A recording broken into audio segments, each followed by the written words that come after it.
भक्तों राधे राधे, जय श्री कृष्णा। भक्तों आप सभी लोग जानते हैं कि 26 दिसंबर 2025 यानी शुक्रवार को पड़ रही है पौष महीने की षष्ठी तिथि, और यह साल की आखिरी षष्ठी तिथि है जो बहुत ही खास है।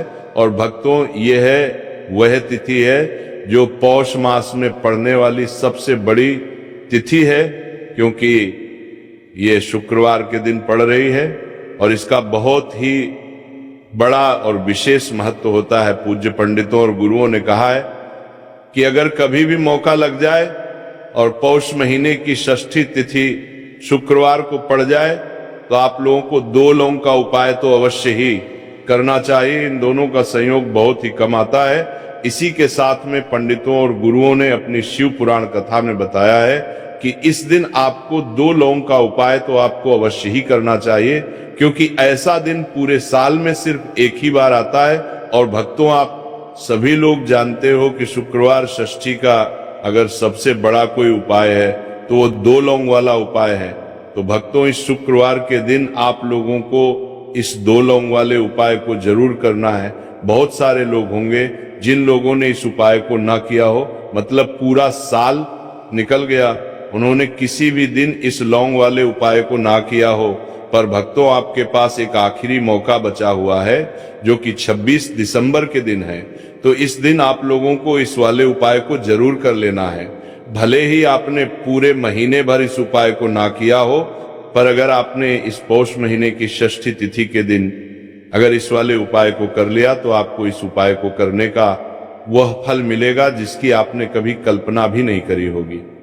इसीलिए आप लोग इस वाले उपाय को एक बार जरूर कर लेना है ताकि आप लोगों के हाथ से ये मौका ना जा सके और आपको इस उपाय को करने का फल मिल सके। भक्तों ये उपाय पंडित जी ने अपनी अभी की ही श्री शिव महापुराण की कथा में बताया है, जिस उपाय को आज हम आपको बहुत अच्छे से समझाने वाले हैं। इस वीडियो को देखने के बाद इस उपाय को समझने के लिए आपको कोई और वीडियो को देखने की जरूरत नहीं पड़ेगी। तो चलिए भक्तों उपाय को शुरू करते हैं। देखिए ये इस पौष महीने के शुक्रवार षष्ठी के दिन ये इतना खास होता है, इतना महत्वपूर्ण होता है। देखा गया है कभी कभी बड़े बड़े पूजा पाठ अनुष्ठान से जो मनोकामना पूर्ण नहीं होते, वो पौष महीने के शुक्रवार के दिन एक छोटे से उपाय करने से ही आपकी मनोकामना पूर्ण हो जाती है।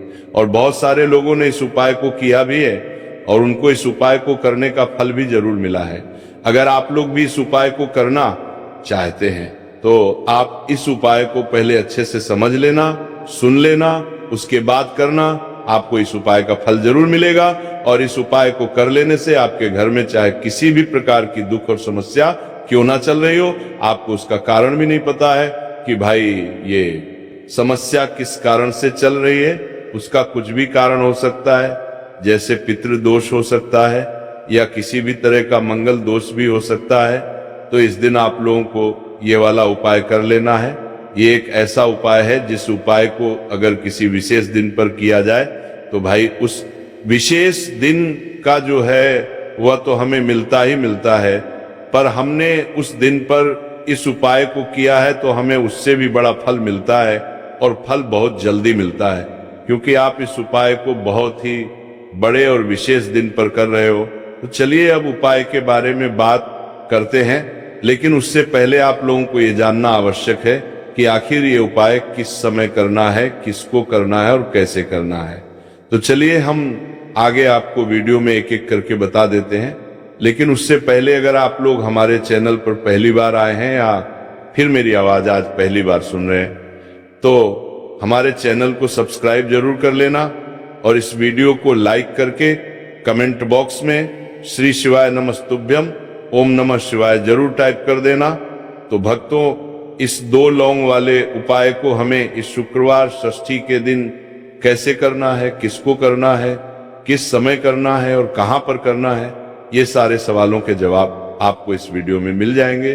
और जो ये वीडियो देखेगा भाई उसको 2 लौंग वाला उपाय जरूर करना चाहिए, क्योंकि इस दिन लौंग का भी बहुत ही बड़ा और विशेष महत्व होता है। और जब बात आ जाए 2 लौंग की तो ये सोने पर सुहागा वाली बात हो जाती है और ये एक बहुत ही बड़ा उपाय हो जाता है। इस शुक्रवार षष्ठी तिथि का। तो अब भक्तों इस 2 लौंग वाले उपाय को आखिर करना किसको है, सबसे पहले हम लोग वो बात जान लेते हैं। तो देखो, घर की जो बड़ी माताएं बहनें होती हैं, उन माताओं बहनों में से कोई भी एक बड़ी माता बहन इस वाले उपाय को कर सकती है। और भक्तों अगर आप चाहे तो अपने घर में से सभी सदस्यों को भी इस उपाय को करवा सकते हैं। अगर किसी व्यक्ति की खुद की कोई मनोकामना है, खुद को की कोई दुख और परेशानी है जो कि वो अपने लिए ही करना चाहता है, इस वाले उपाय को तो वो खुद अपने लिए भी कर सकता है। बाकी अगर कोई घर में से ऐसा है जो कि अपने पूरे घर परिवार की सुख और शांति के लिए ये वाला उपाय करना चाहता है, तो भाई वो भी कर सकता है, उसमें भी कोई दिक्कत वाली बात नहीं है। कहने का मतलब ये है कि इस उपाय को हर एक सदस्य भी कर सकता है और पूरे घर परिवार के सदस्य के लिए घर की बड़ी माताओं बहनों में से कोई एक माता बहन भी कर सकती है। माताएं बहनें अगर घर में उपस्थित ना हो या वह ये वाला उपाय ना कर पा रही हो, तो फिर घर का कोई बड़ा सदस्य भी इस 2 लौंग वाले उपाय को कर सकता है, चाहे फिर वो पुरुष ही क्यों ना हो, उसमें कोई भी दिक्कत वाली बात नहीं है। अब भक्तों इस लौंग वाले उपाय को हमें करना कहां पर है? देखो, हमें शिवलिंग के पास में जाकर करना है। बहुत सारे लोग प्रश्न करते हैं हर एक उपाय को करते समय, क्या हम इस उपाय को घर पर या मंदिर में कर सकते हैं? देखो, तो इस वाले उपाय को आप मंदिर में करोगे तो अच्छा रहेगा, घर पर नहीं करना है इस वाले उपाय को। उसके बाद में भक्तों जो अगला प्रश्न निकल कर आता है वो ये आता है इस उपाय को लेकर कि आखिर इस उपाय को हमें किस समय करना है, सुबह के समय करना है कि शाम के समय करना है? तो देखो, इस वाले उपाय को आप लोग सुबह के समय भी कर सकते हो और शाम के समय प्रदोष काल में भी करना है सकते हो। अब अगर आप पूछो कि भाई सबसे उत्तम समय कौन सा रहेगा इस 2 लौंग वाले उपाय को करने का, तो हम आपसे बस यही कहेंगे कि इस उपाय को आप शाम के समय करेंगे तो ज्यादा बेहतर होगा। बाकी अगर सुबह के समय भी करेंगे तो भी अच्छा होगा, उसमें कोई भी दिक्कत वाली बात नहीं है। तो अब भक्तों जो अगली सबसे बड़ी और महत्वपूर्ण बात आती है वो ये आती है कि सुबह अगर हम उपाय को करेंगे तो हमें कितने बजे से लेकर कितने बजे तक के बीच में करना है, और शाम के समय प्रदोष काल में करेंगे तो हमें कितने बजे से लेकर कितने बजे के बीच में करना है। तो देखो, सुबह जितनी जल्दी हो सके आप उपाय को करने की कोशिश करना। बाकी अगर किसी कारणवश लेट भी हो जाओ, थोड़ी देर भी हो जाए, तो 10 या 11 बजे तक भी आप उपाय कर लेना, पर 12 बजे से ज्यादा देरी ना हो, ठीक है? इस बात का ध्यान रखना। उसके बाद में भक्तों अगर शाम के समय प्रदोष काल की बात करें, प्रदोष काल का जो समय होता है वह शाम के 6 बजे से शुरू हो जाता है। मतलब शाम के 6 बजे से लेकर 7 बजे के बीच का जो समय होता है, यह समय प्रदोष काल का समय होता है। पर अभी जो मौसम चल रहा है, इस मौसम में जो है शाम बहुत देरी से होती है, तो आप इस उपाय को 7 या 8 बजे के बीच में भी कर सकते हो। मतलब शाम के 6 बजे से रात 8 बजे के बीच में आप कभी भी इस वाले उपाय को कर सकते हो, उसमें कोई भी दिक्कत वाली बात नहीं है। परंतु शुक्रवार के दिन कोशिश करना कि समय के अंतर्गत ही कर लो, किसी कारणवश ना कर पाओ तो थोड़ा देरी से भी कर सकते हो, आपको उपाय का फल जरूर मिलेगा। देखिए, इस वीडियो में जितने भी उपाय हम आपको बताएंगे सभी उपाय सरल है। देखो, गुरुजी ने कहा है कि शुक्रवार के दिन आपको चौमुख दीपक वाला उपाय तो अवश्य ही करना चाहिए। वीडियो के अंतिम में आपको उपाय बताया है जो आपको करना है। देखो, आगे बढ़ने से पहले वीडियो को एक लाइक जरूर करें। देखो, सबसे पहला उपाय, यदि आपके जीवन में कर्जा बहुत अधिक है, आपके जीवन में संकट बहुत अधिक रहते हैं, आपके ऊपर बहुत अधिक विपदा आ रही है, बार बार आपको अपने व्यापार में और अपने धन में हानि देखने को मिल रही है, यानी कि आपको प्रत्येक कार्य में हानि हो रही है, तो आपको ये उपाय करना चाहिए। देखिए, इस उपाय के लिए आपको मात्र एक लौंग का जोड़ा लेना है, यानी कि 2 फूल वाली लौंग लेनी है। साथ में आपको मात्र थोड़ा सा शहद ले लेना होगा और इसी के साथ में आपको तांबे के पात्र के अंदर शुद्ध जल लेना होगा। अब देखिए, इन सभी सामग्रियों को लेकर के आपको भगवान शिव के मंदिर में पहुंच जाना है। देखिए, ये उपाय आप सुबह से लेकर शाम तक कर सकते हैं। तो वो सबसे पहले तो आपके पास जो 2 फूल वाली लौंग है उन्हें आपको शहद के अंदर अच्छे से डूबना है, यानी कि दोनों लौंग पर आपको अच्छे से शहद का लेपन कर देना है। अब आपको जो आपके पास एक लोटा जल है, सबसे पहले तो उसे शिवलिंग पर धीरे धीरे समर्पित करना है और श्री शिवाय नमस्तुभयम इस मंत्र का जाप करते हुए समर्पित कर देना है। अब आपके पास जो 2 फूल वाली लौंग है शहद से, उसे आपको शिवलिंग पर अर्पित करना है और आपको प्रार्थना करनी है कि जीवन में जो रोग की स्थिति है वह समाप्त हो, जीवन के जो संकट और समस्याएं हैं वह सभी समाप्त हो, जीवन से जो कर्ज की समस्या है वह समाप्त हो। इस प्रकार से प्रार्थना करते हुए ये जो 2 फूल वाली लौंग ही शहद संयुक्त, इससे आपको शिवलिंग पर अर्पित कर देनी है। आपकी जो भी समस्या होगी इस शुक्रवार के दिन अवश्य ही समाप्त हो जाएगी। तो इस प्रकार से आपको पहला उपाय करना है। अब हम बात कर लेते हैं दूसरे उपाय के बारे में। देखो ये उपाय आपके लिए सर्वश्रेष्ठ होने वाला है। देखिए, इस उपाय के लिए आपको मात्र 5 हरे मूंग के दाने आपको साबुत लेने हैं, खंडित नहीं होने चाहिए, इस बात का ध्यान रखें। और इसी के साथ में आपको एक तांबे के पात्र के अंदर अपने घर से शुद्ध जल ले लेना है। अब भक्तों, इन सभी सामग्रियों को लेकर के आपको सीधे पहुंच जाना है भगवान शिव के मंदिर में। देखिए, इस उपाय को भी आप सुबह भी कर सकते हैं और शाम के समय में भी कर सकते हैं।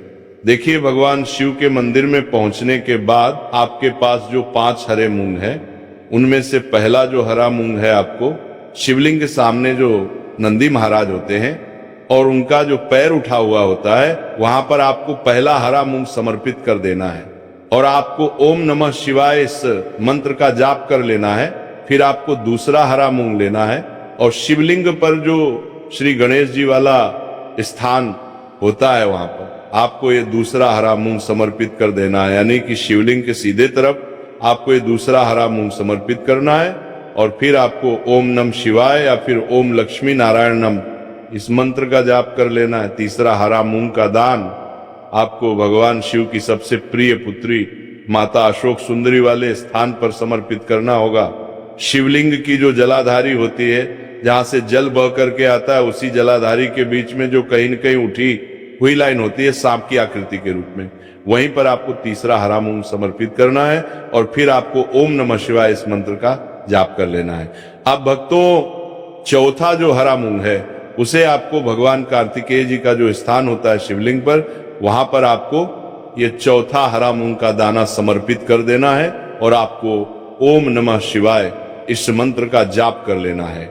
अब भक्तों, आपके पास जो 5वां और अंतिम हरा मूंग बचा हुआ है उससे आपको उससे जल के पात्र के अंदर डाल देना है और इस हरे मूंग से युक्त जल से आपको भगवान शिव के शिवलिंग का अभिषेक कर देना है। जल आपको बिल्कुल धीरे धीरे समर्पित करते जाना है और लगातार आपको शिव महापुराण के मूल मंत्र श्री शिवाय नमस्तुभयम इस मंत्र का जाप करते रहना है। फिर आपको शिवलिंग के सामने बैठकर, यदि आप अपने बच्चों के लिए उपाय कर रहे हैं, यदि आप अपने बच्चों की बुद्धि ज्ञान और विवेक के लिए उपाय कर रहे हैं, तो उसके लिए आपको प्रार्थना कर लेनी है। या फिर व्यापार में वृद्धि करने के लिए ये उपाय कर रहे हैं तो उसकी कामना करते हुए आपको प्रार्थना कर लेनी है। या फिर अपनी नौकरी के लिए कर रहे हैं, या फिर अपने इंटरव्यू के लिए, या फिर धन की प्राप्ति के लिए कर रहे हैं। जिस भी कामना के लिए आप उपाय कर रहे हैं उसे परिपूर्ण करने के लिए आपको महादेव से प्रार्थना कर लेनी है